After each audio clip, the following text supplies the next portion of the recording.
중동에서 긴장이 다시 크게 고조되고 있습니다. 2026년 4월 22일 이른 아침 이란을 가장 크게 짓누르는 것은 단지 외교적 압박만이 아닙니다.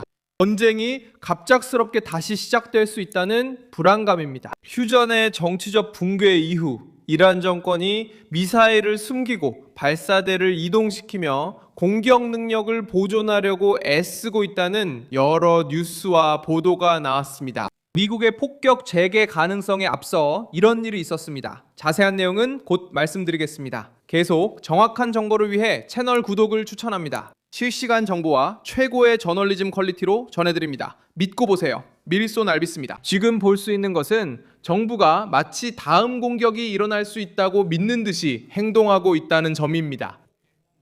트럼프는 다시 강경한 태도를 보이며 합의가 이루어지지 않으면 폭격을 재개할 것이라고 말했습니다. 그러나 파키스탄의 요청으로 휴전을 연장했지만 해상에서의 압박은 풀지 않았습니다. 여기서 중요한 점은 상황이 평화로 돌아간 것이 아니라 오히려 반대였다는 것입니다.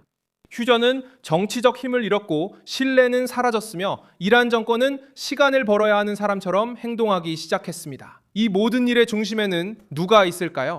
한쪽에는 미국이 있습니다. 트럼프와 그의 군사 구조, 그리고 유지되고 있는 해상 봉쇄가 있습니다. 반대편에는 테헤란, 이슬람 혁명 수비대, 그리고 압박 속에서 어떤 대화도 거부하는 정권의 강경 핵심 세력이 있습니다.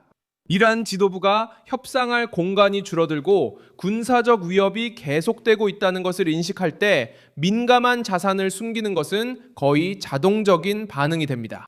이것은 평온한 장면이 아니라 생존을 위한 움직임입니다.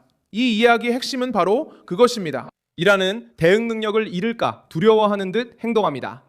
그래서 미사일을 숨기고 구조물을 이동시키며 발사대를 보존하려는 노력이 의혹에 더 큰 무게를 싣는 이유가 바로 여기에 있습니다. 테헤란이 폭격이 다시 일어날 수 있다고 믿는다면 주요 공격 수단이 지상에서 파괴되는 것을 막아야 합니다. 논리는 간단합니다. 첫째, 분산시키고 둘째, 숨기는 것입니다.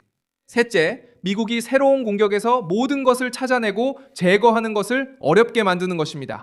바로 이런 행동이 현재 가장 강경한 입장을 뒷받침하고 있습니다. 정권은 확고한 평화를 준비하고 있지 않습니다.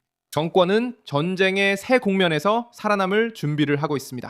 이런 상황은 이란이 자신의 무기고를 보호하려 한다는 인식이 커지는 동시에 공개적으로 힘을 과시하는 신호를 계속 보내면서 더욱 심각해지고 있습니다. 로이터 통신은 테헤란에서 휴전 위기가 다시 고조될 때쯤 미사일이 동원된 군사 퍼레이드가 열렸다고 보도했습니다. 이것은 엄청난 상징적 의미를 가지고 있습니다.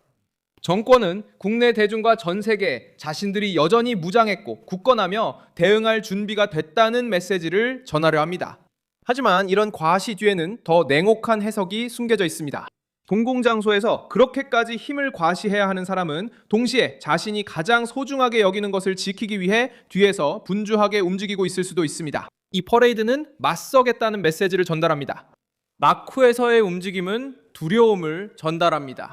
그리고 이 두 가지가 합쳐지면 강한 압박을 받고 있는 정권을 드러냅니다. 이 위기 속에서 바다는 휴전이 이미 깨졌다는 가장 명확한 증거가 되었습니다. 이번 수요일 이란은 호르무즈 해협에서 두 척의 선박을 납포했고 로이터 통신에 따르면 세 번째 선박에는 총격이 가해졌습니다. 이것은 이 위기가 어디에서 가장 위험해지는지를 보여줍니다. 테헤란이나 이슬라마바드뿐만 아니라 전 세계 에너지의 가장 민감한 병목 지점인 호르무즈 해협에서입니다. 또한 이는 정권이 포위 속에서 권력을 어떻게 유지하려는지에 대한 답이기도 합니다.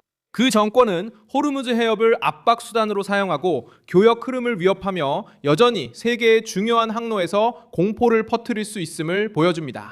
정부가 세계 무역에서 가장 민감한 지점을 긴장시키면 분명한 메시지를 보내는 것입니다. 내가 위험에 처하면 누구도 평화롭게 지나갈 수 없다는 것이죠. 해상 봉쇄가 강화되고 협상은 교착 상태에 빠지며 폭격 재개 위협이 다시 등장합니다. 그리고 이란은 어떻게 반응할까요? 자신의 공격 능력을 보존하려고 시도합니다. 왜냐고요?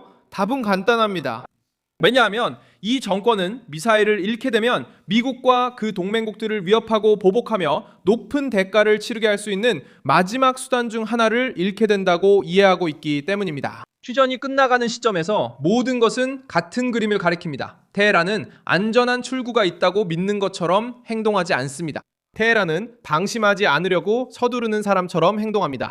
또 다른 세부 사항이 이러한 해석을 뒷받침합니다. 미국은 이란 선박 토스카호를 압류했고 보안 소식통들은 로이터 통신에 그 화물이 이중 용도의 물품, 즉 민간과 군사 분야 모두에 사용될 수 있는 자재를 포함하고 있을 가능성이 높다고 밝혔습니다. 이것만으로 모든 의혹이 해소되는 것은 아니지만 이보다 더 큰 그림에 강력하게 들어맞습니다. 해상 압박, 민감한 화물 압류, 교착 상태, 그리고 새로운 공격에 대한 공개적인 위협이 있다면 이란 정권은 앞으로의 대응에 필수적이라고 여기는 것들을 더욱 신속하게 은폐하고 분산시킬 이유가 더 많아집니다. 다시 말해 포위망이 조여질수록 테헤란이 새로운 공습이 시작되기 전에 가장 소중한 자산을 구하려 한다는 주장이 더욱 설득력을 갖게 됩니다.